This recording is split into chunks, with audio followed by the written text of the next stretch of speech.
rather blissfully sitting on my couch at 6:30 thinking, well, now I need to head on out, so I have lots of time. And then I suddenly realized, So we'll have a do-over tomorrow morning and start at 6:30 with some mindful movement to music. It was fun. Very interesting to note. I looked around. Was there any shame, as there would have been historically? And there wasn't. It was like, oh, screwed up. Imagine that. How's that poem go? There's a Robert Bly poem. That'd be a good poem to read this morning. I had another one in mind, but I'm going to go for that. All right. Looking up for Bly. Bly.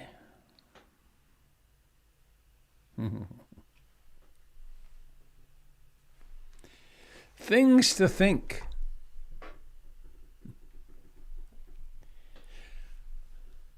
Maybe do this. There we go. Station identification. This is Robert Beatty. This is that which poses as Robert Beatty. This is that takes itself rather seriously as Robert Beatty.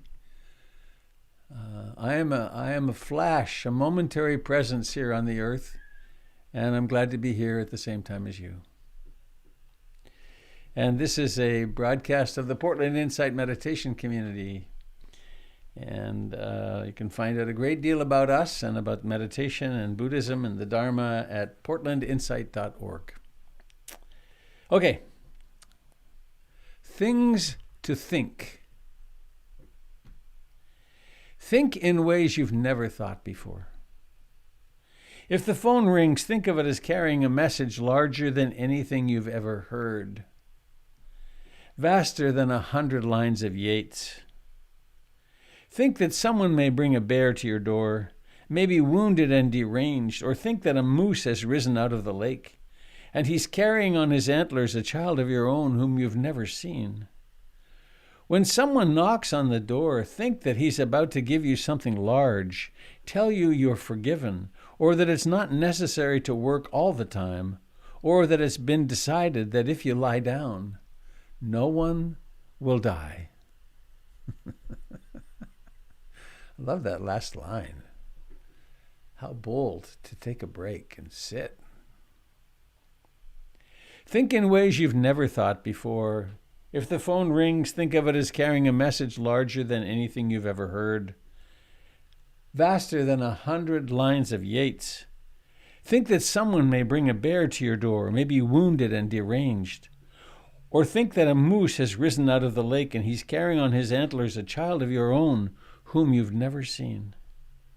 When someone knocks on the door, think that he's about to give you something large, tell you you're forgiven, or that it's not necessary to work all the time, or that it's been decided that if you lie down, no one will die.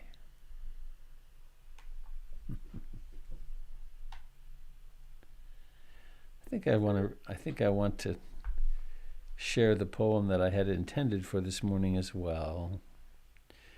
It'll be here, yes. It's called Daughter Leaving Home by Linda Pastan. When I taught you at 8 to ride a bicycle, loping along beside you as you wobbled away on 2 round wheels, my own mouth rounding in surprise when you pulled ahead down the curved path of the park. I kept waiting for the thud of your crash as I sprinted to catch up, while you grew smaller, more breakable with distance, pumping for your life, screaming with laughter, the hair flapping behind you like a handkerchief, waving goodbye.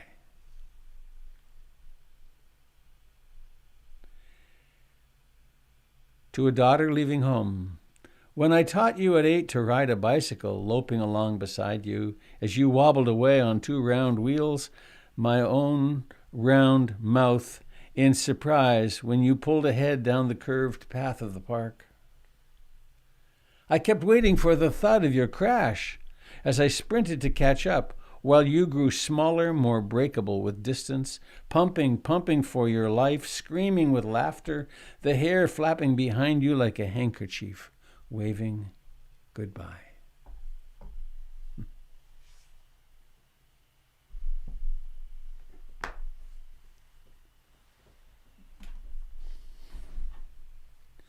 Our lives are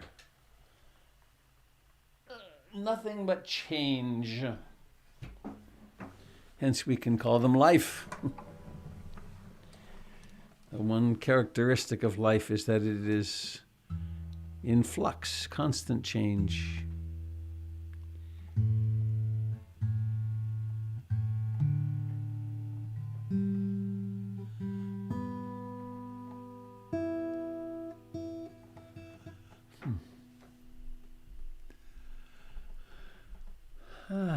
So, as we do in the morning, we can remind ourselves of the refuges. Refuge in what?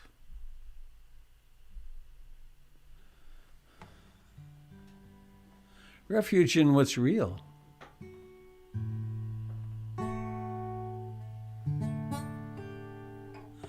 I take refuge in the Buddha,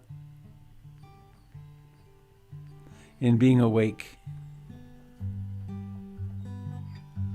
I take refuge in the Dharma.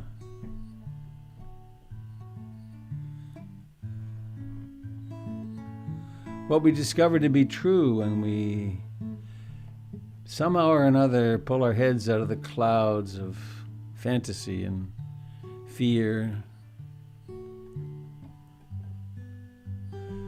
And we do this in the company of our dear Dharma friends.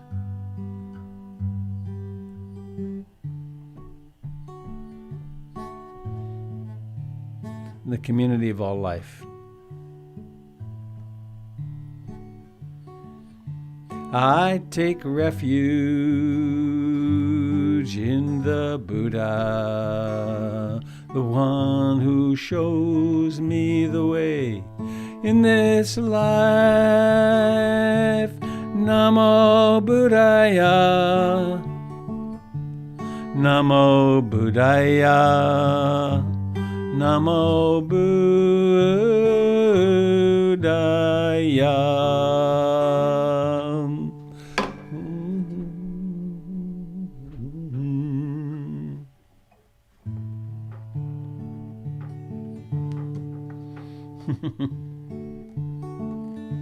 I take refuge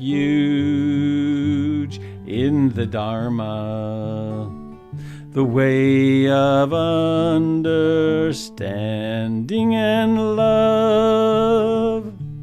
Namo Dharmaya, Namo Dharmaya, Namo Dharmaya. I take refuge in the Sangha, the community of mindful harmony. Namo Sangaya, Namo Sangaya, Namo Sangaya.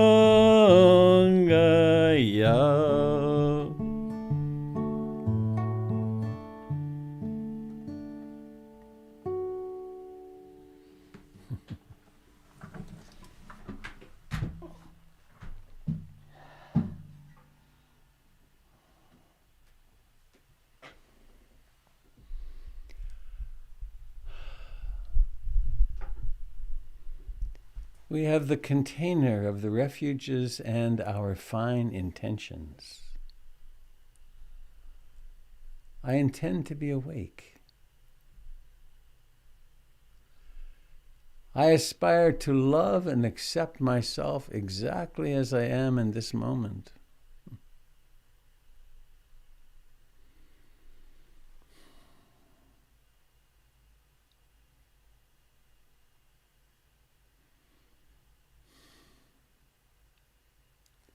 That's a brave undertaking. I aspire to face into the layers of denial and distraction, avoidance,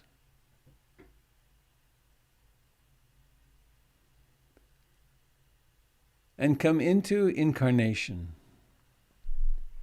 to really land in this birth, right here and right now, into the reality of my life right now.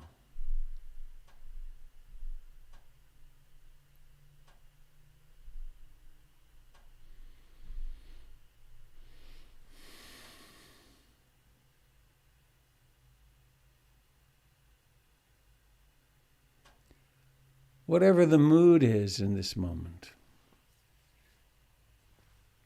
contracted, expansive,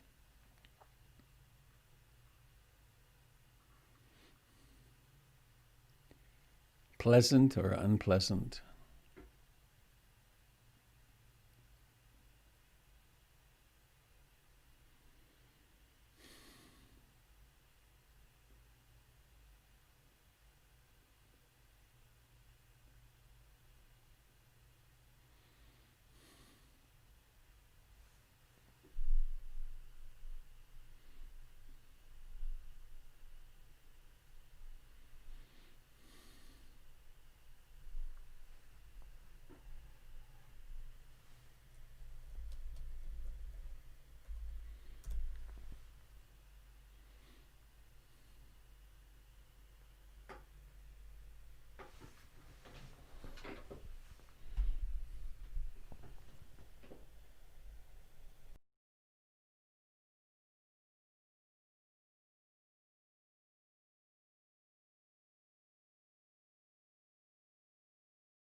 each breath has its moment of beginning.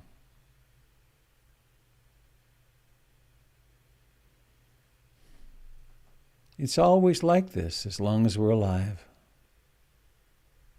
Beginnings.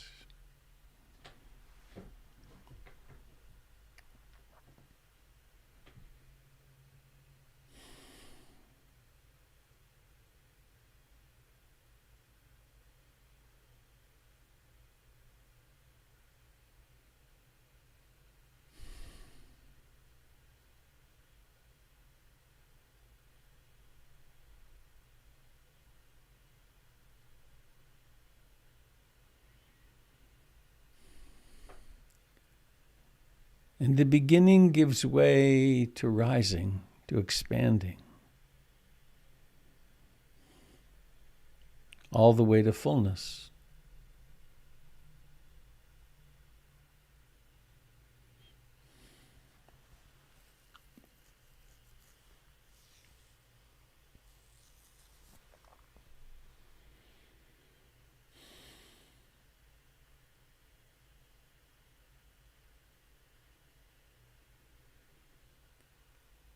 The fullness gives way to declining, to breathing out.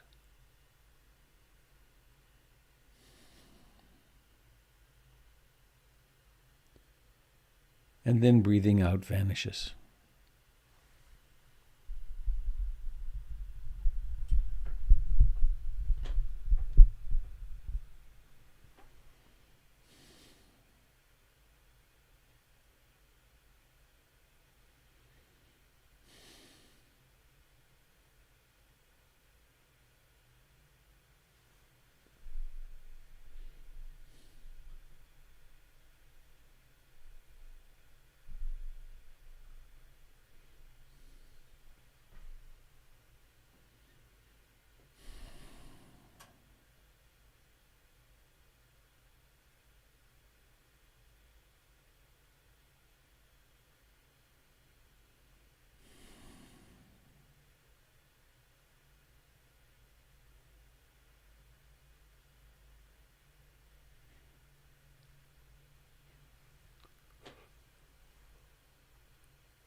we can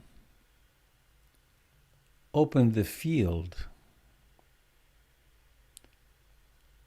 of awareness to include the entirety of the body.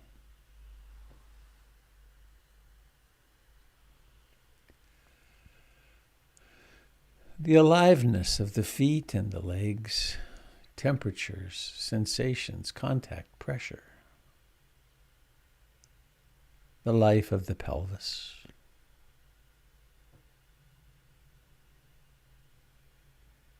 The abdomen and the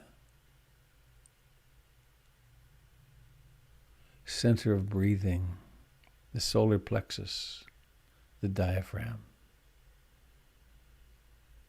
the chest, the fingers and hands and arms,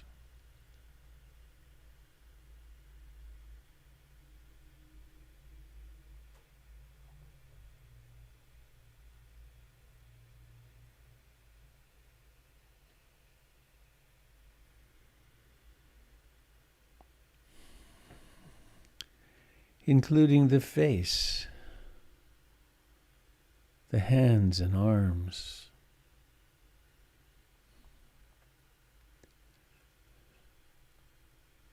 and central to all of this, the breathing in and breathing out.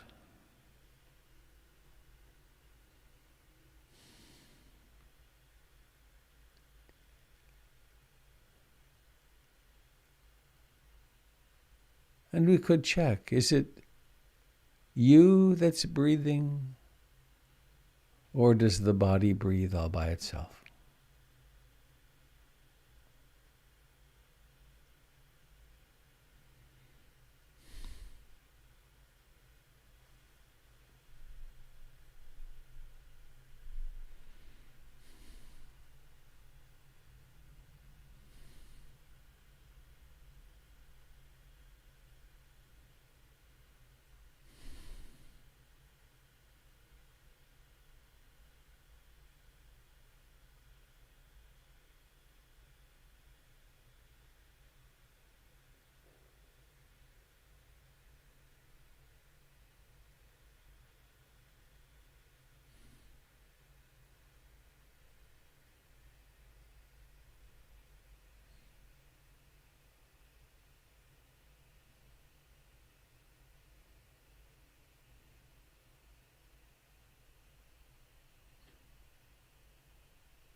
Receiving the activities of mind.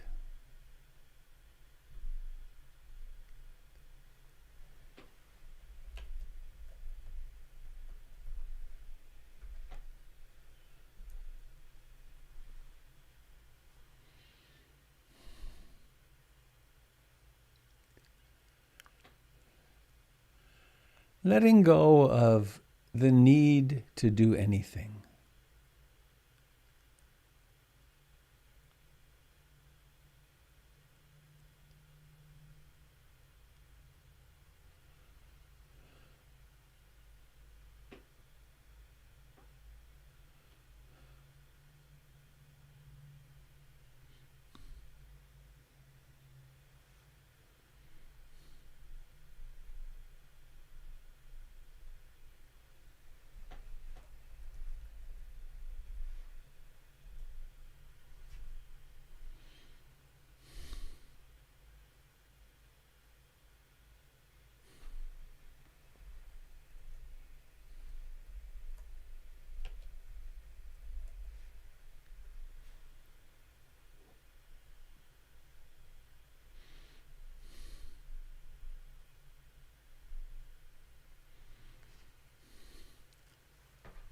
What if it's true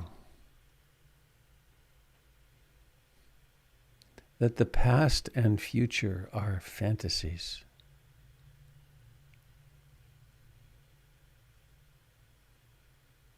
That there really is only now in existence? What a burden to drop.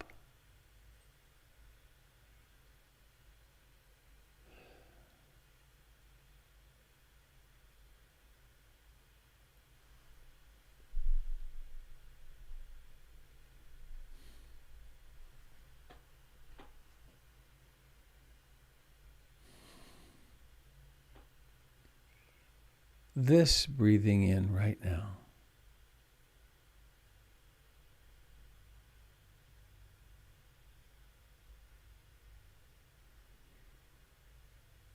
This breathing out right now.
Cultivating curiosity.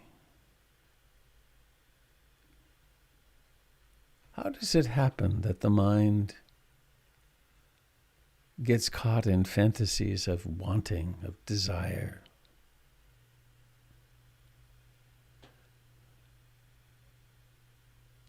Or of wanting not, disliking?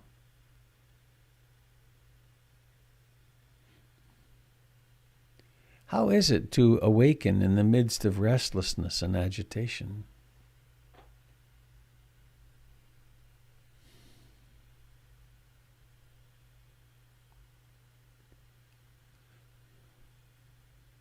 How is it in those moments when the mind settles down and really penetrates the primary object in the breathing and has a movement further into silence?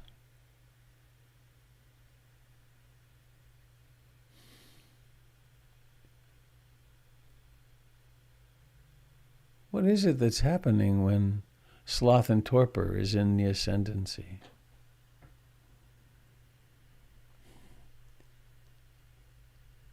We don't think of it as a mistake or a problem. It's the nature of the mind.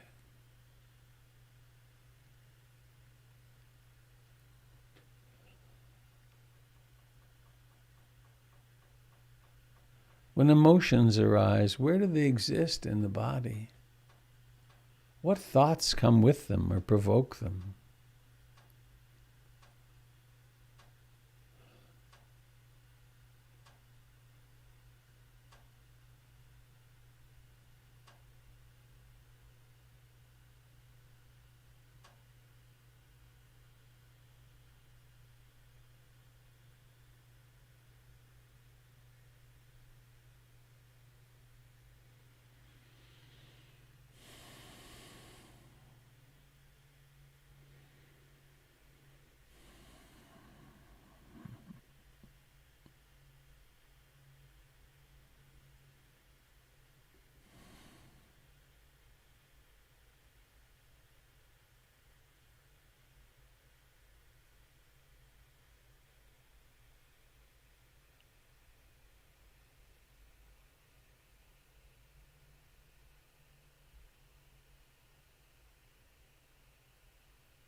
freedom creeps in unexpectedly.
Noticing the wandering or restless mind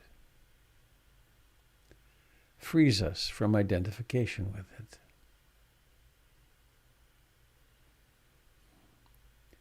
The impulse arises to write something down, or to be sure to remember something, or to figure something out. As soon as it's noticed, it no longer has that hypnotic grip.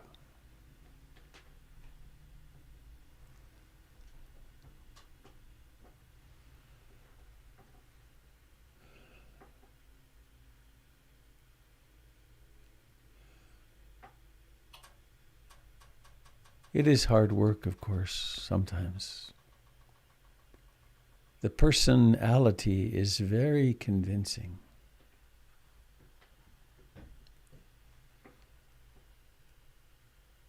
But fortunately, we work with it with just one moment at a time. Right now, come home to the actual sensations of breathing.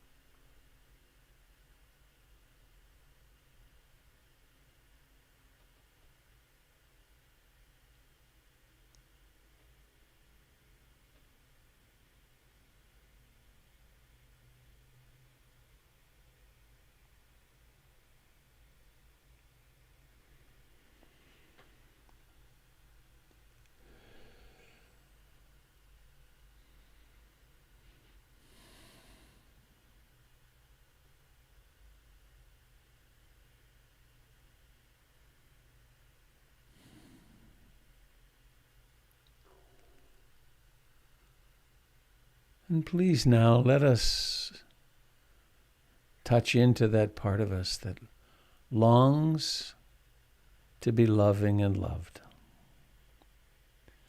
that longs to be safe, that longs for true friendship, that longs for health and companionship when we're ill, that longs for the safety of our loved ones, that longs for peace.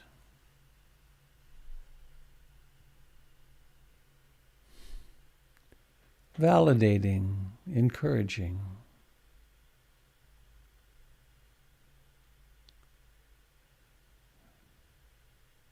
Loving that part of yourself.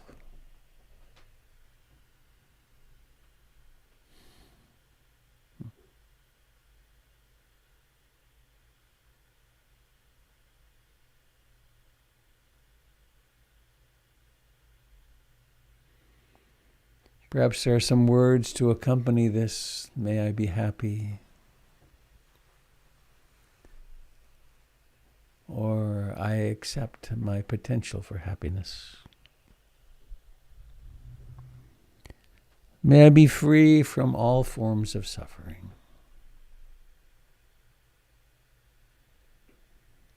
There's so many things we can focus on, wanting, cultivating. Why not cultivate self-love?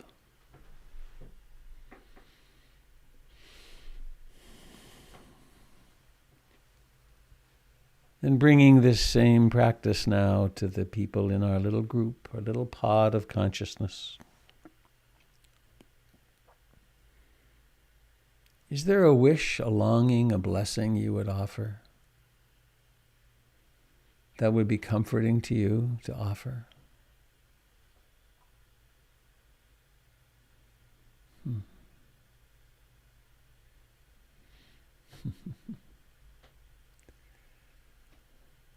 Think of what those words would be.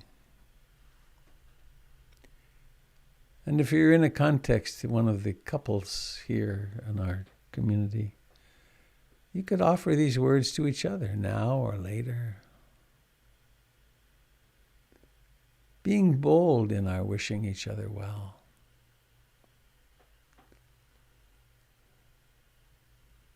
I love you, may you be free from suffering. Dropping into the body, alive, breathing, touching.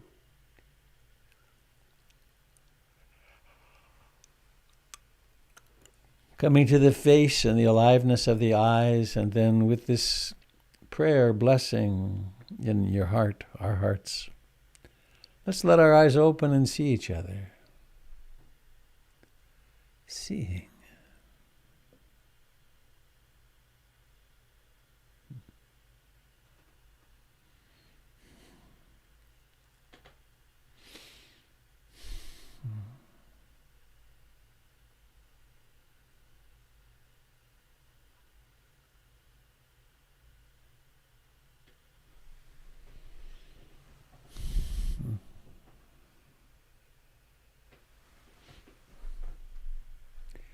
Being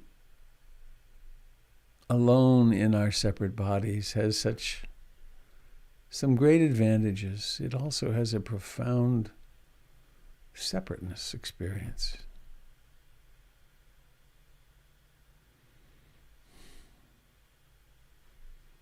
Fortunately, we can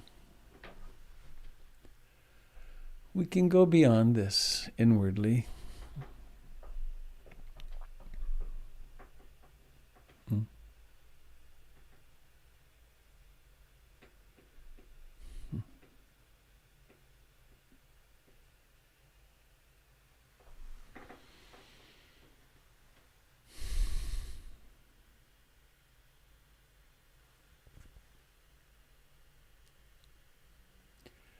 I guess the only announcements I want to do today are that we will have a do-over of our movement dance gathering tomorrow morning.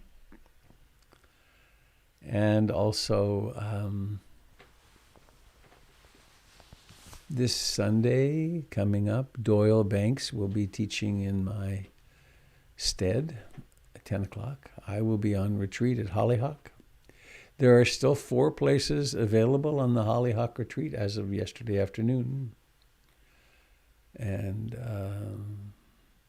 you'd find that by going to hollyhock.ca.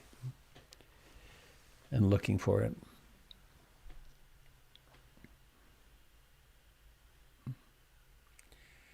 It would be a day, 2 days of from 9 to noon and 2 to 5, and Saturday night from 7 to 8:30, and then Sunday morning from 9 to noon, and then 2 to 5, with an emphasis on compassion, self-compassion, and compassion for the world.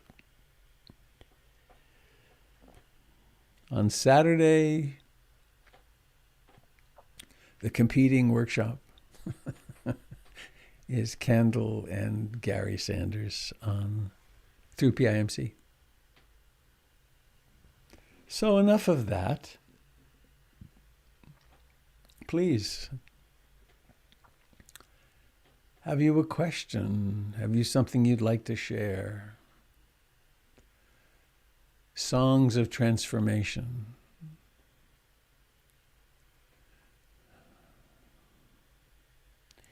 If you do, please just press unmute and you'll be here.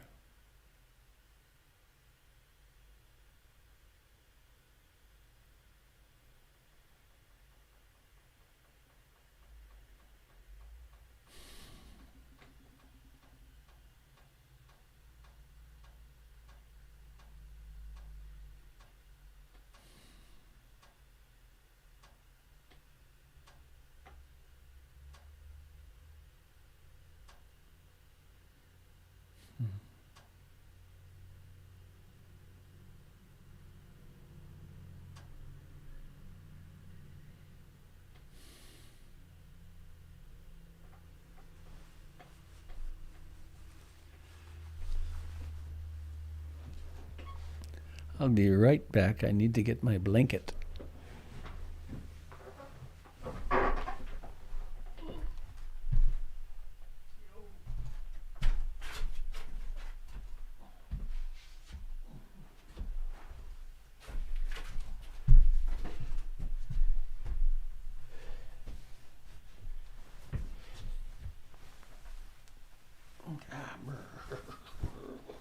There we go. There. No, I look like a real meditator now. Look at that.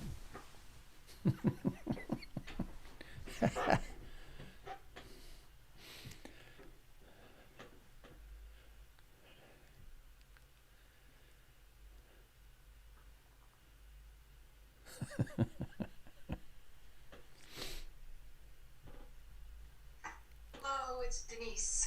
Hello, Denise. Something that I've been thinking about for a while that I just think is like, it just makes me laugh but also cry, is that I keep having these thoughts of like, worrying about the future or the past, but one of my worries that like, it's just so profound but kind of silly is I worry about what would have happened if I didn't have this group. And it's just so, it's like ridiculous because it's like I'm worried about a future that can't even be. And it just, it's so tangible and that it's just thoughts, that it's just all hallucinations, that I'm worried about something that can't even be because the past that I'm worried about didn't even happen. So, thank you. That's insane.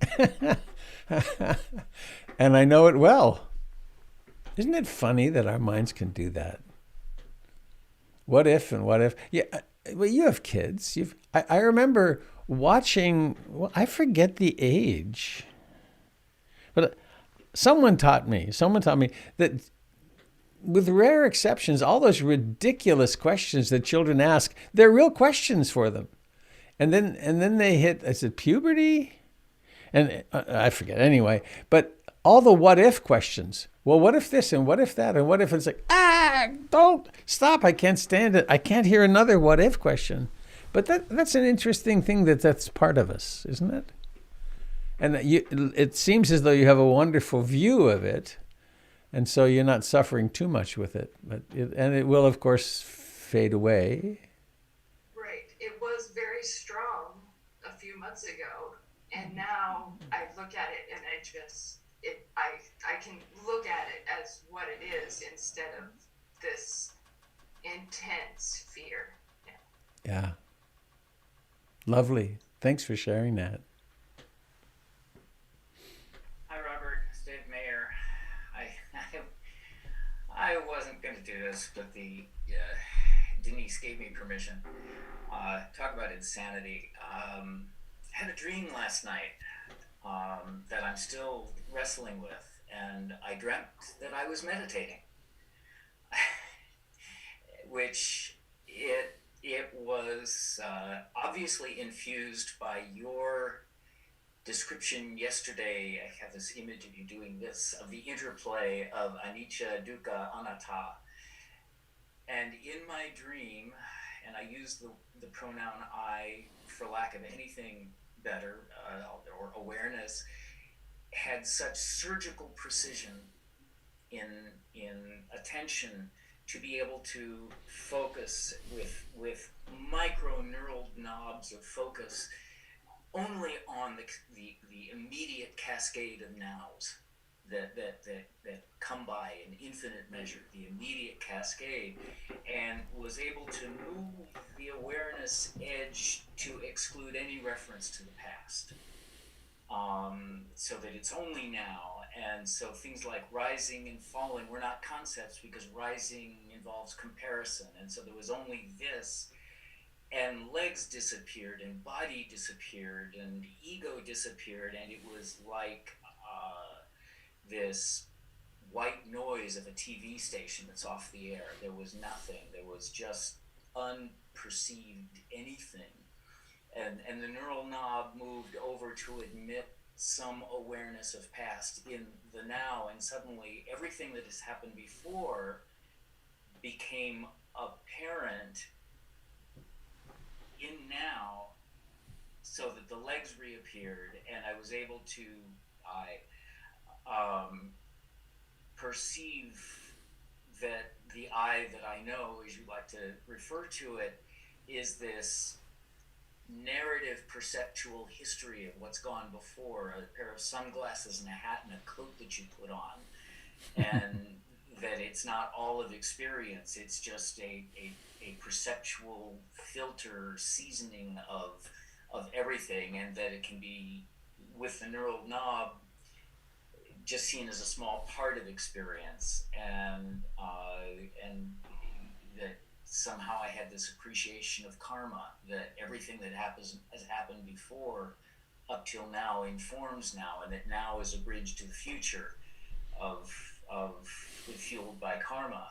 It was weirdly infused with thought, but it was a dream that was experiential, and I'm still living in it. And as I moved the neural knob back, it was sort of an experience of what it must be like to have dementia, where memory of that perceptual history, where the reality of karma is somehow skewed.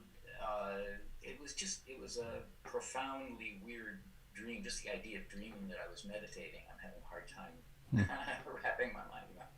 Anyway, Thanks, David. yeah, I can't think. I was trying to think who I could share this with, and this is the only group that would get it. So I thank you all. Thanks.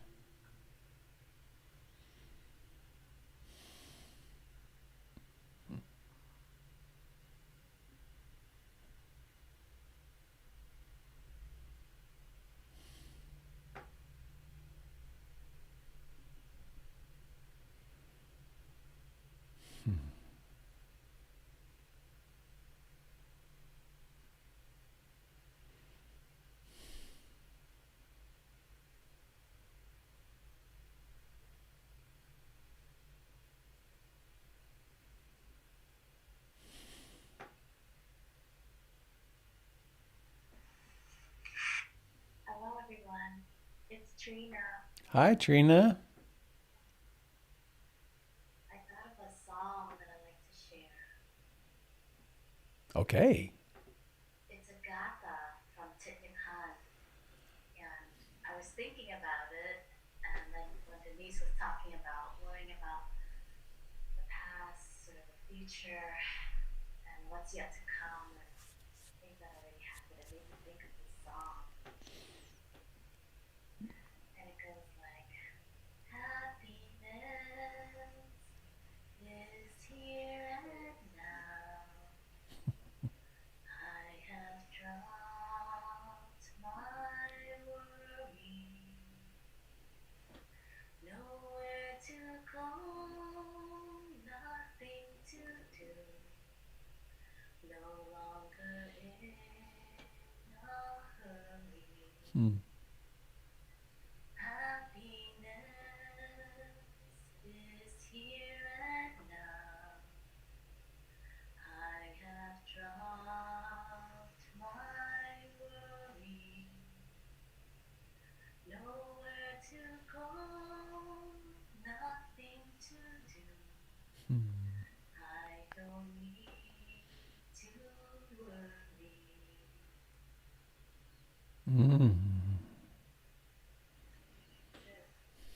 Wow, that's comforting. Beautiful. Thank you.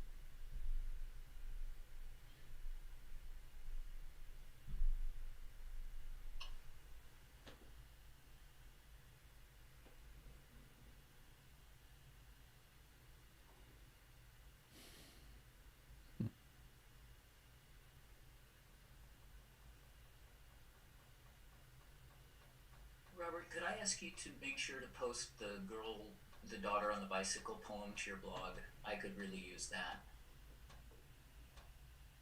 Thank you. Will do.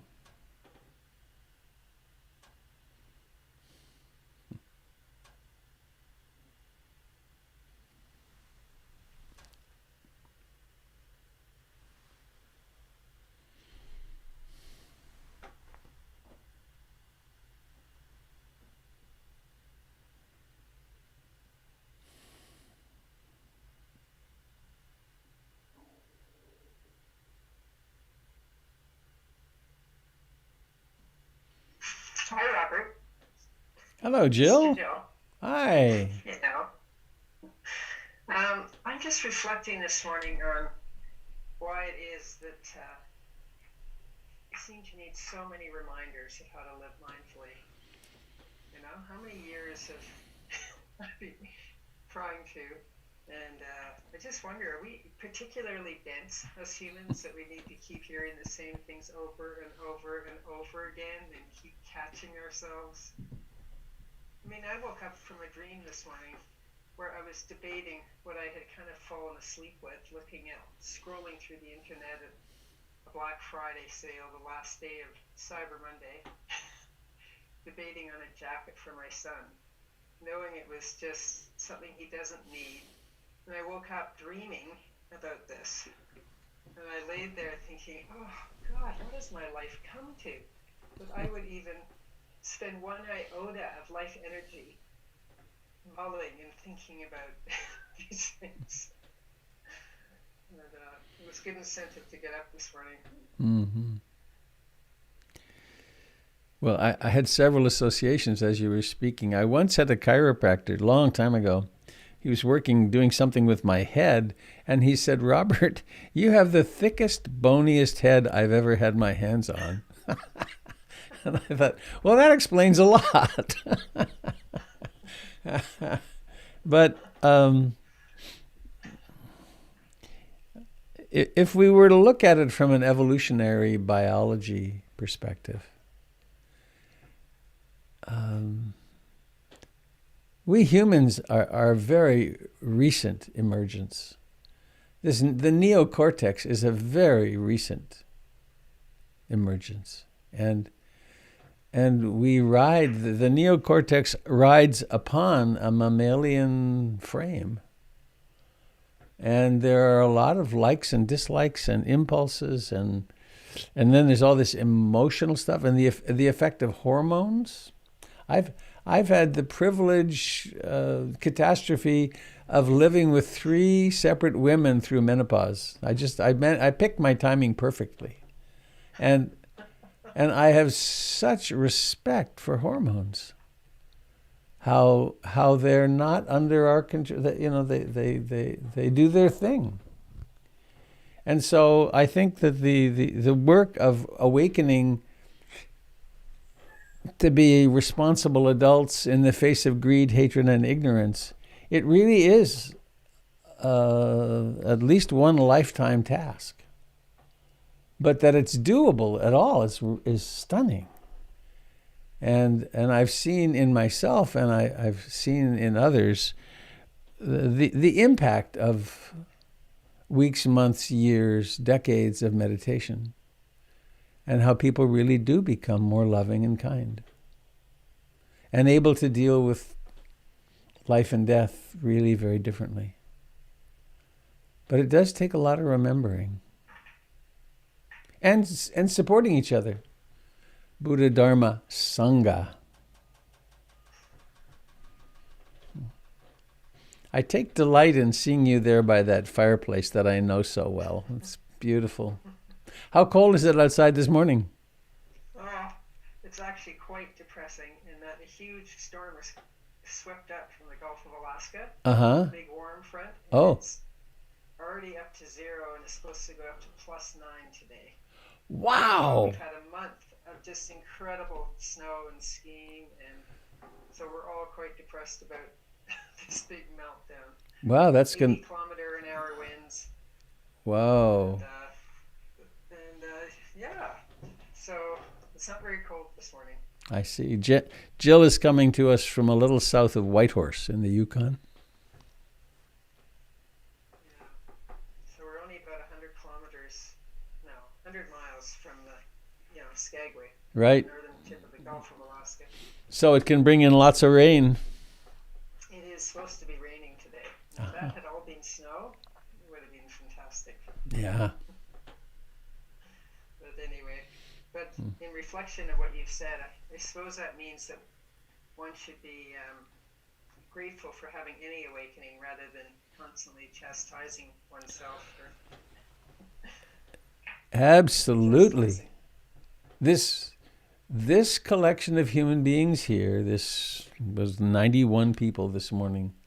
This is a rarefied sample of human life.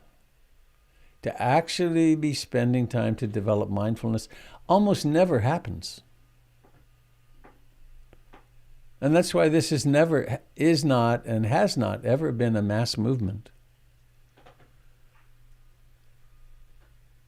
Even in the time of the Buddha, most people who met the Buddha were unimpressed. Only those who had eyes to see and ears to hear could even get the importance of it. So, yes, be nice to yourself. Thank you. Mm-hmm. I'm looking forward to the weekend retreat. Oh, good. You coming? Yay. And so is Martin. Martin has signed up as well. Oh, good. That'll be nice. I'll look for you.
Sangha.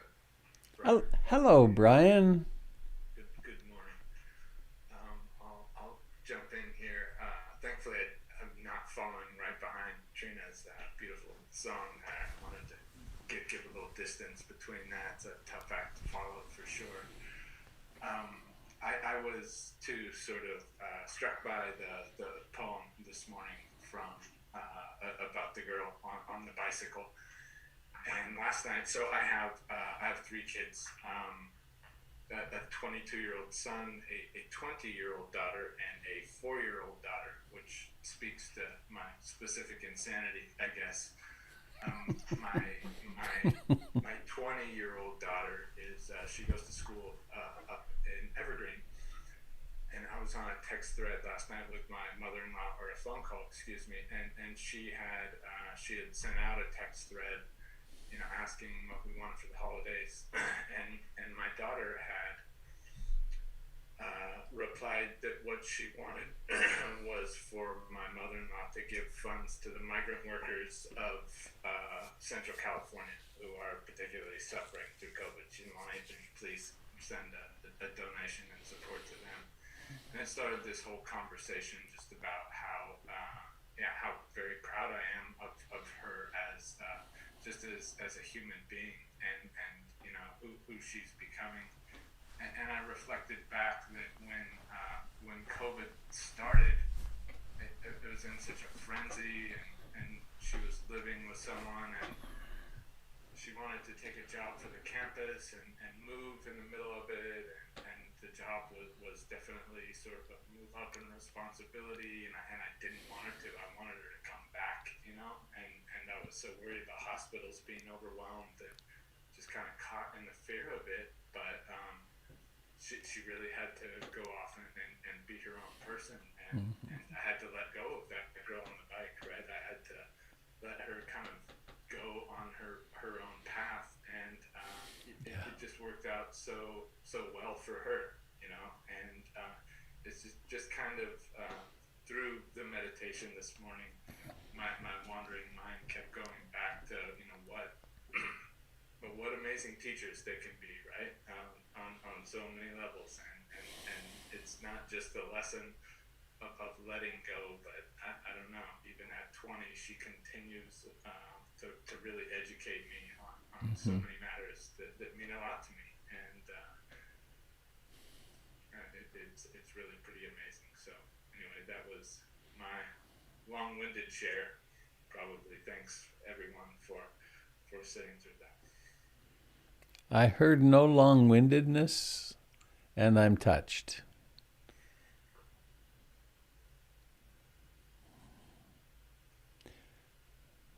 There are young people in my life, particularly through my daughter, that I'm so inspired by them.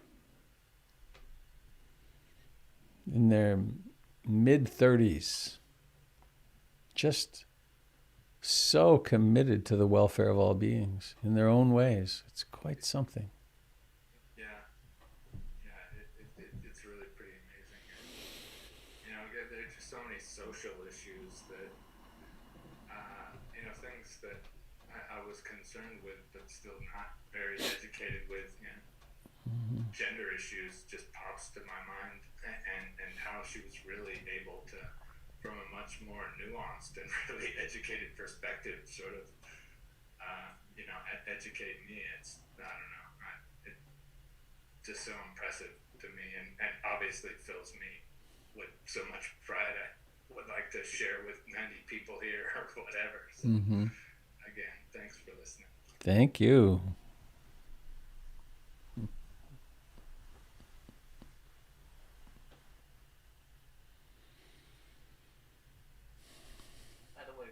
For anyone who does want to explore their Black Friday urges and also have some generosity, I took delivery, I don't know if you can see this, yesterday, a lovely pair of earrings from Valerie's website. She had mentioned last week that she's a jeweler, or makes jewelry. There it is. And it's a lovely Tiffany colored, it's just beautiful. and I got it for my wife, and I'm just grateful that Valerie made that available. So thank you. Yay, Valerie. Is it ValerieBlumel.com?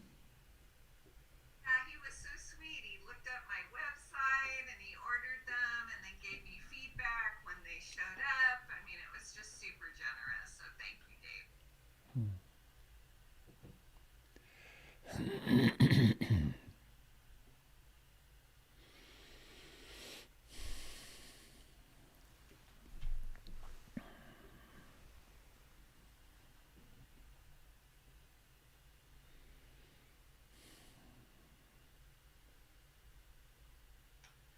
Robert? Hello, Deborah. Yes, I want to thank you. I was reading your book yesterday, and the literal translation of dukkha being grit in the gears, that describes my back pain that comes and goes so well. And I think it's going to be very helpful to think of it in those terms. So thank you. Back pain can be a bear, for sure.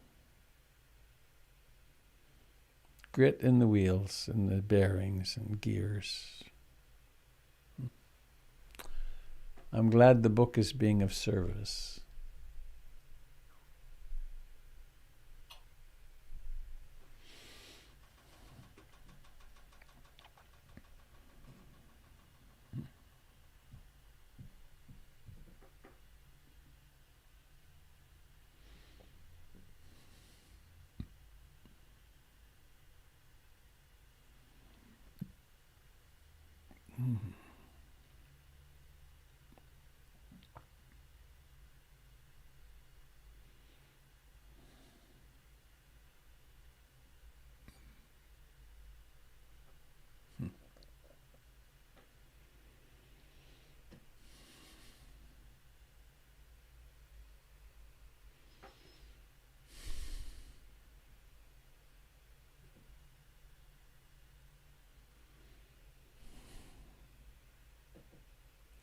Is there anything more percolating before we go this morning? Please.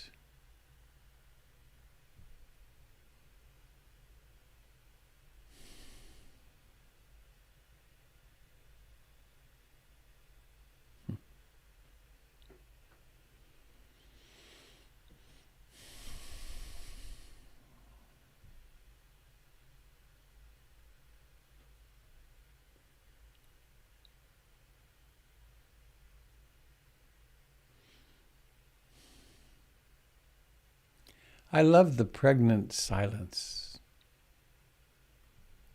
the potential of someone speaking, and it's quite lovely.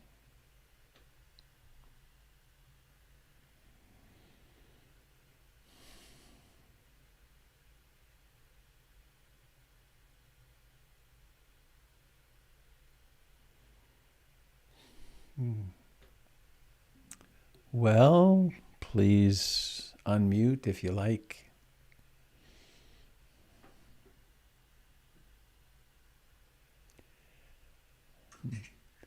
May all beings be happy. May all beings be happy. May all beings be happy. Sadhu,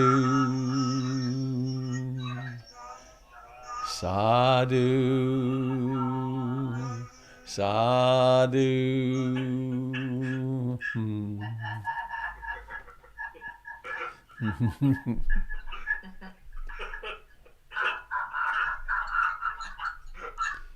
So let's get down to the serious business of spiritual practice. Happy trails, dear friends. Thanks, everybody. Be well. Thank you. Have a safe day. December.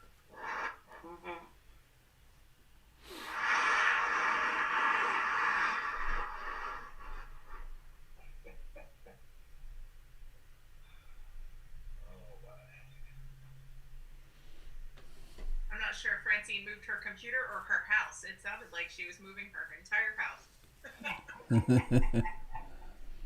Yeah, it's still here as far as I can tell. Good.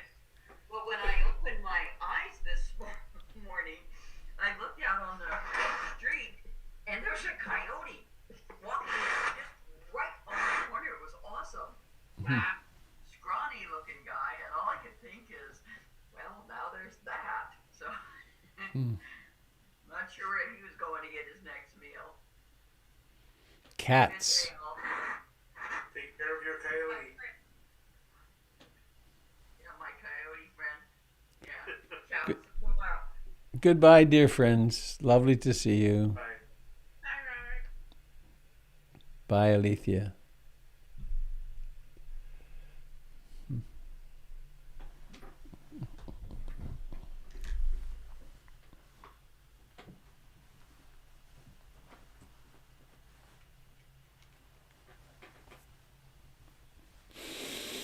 Ah.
Goodbye, dear friends on Facebook.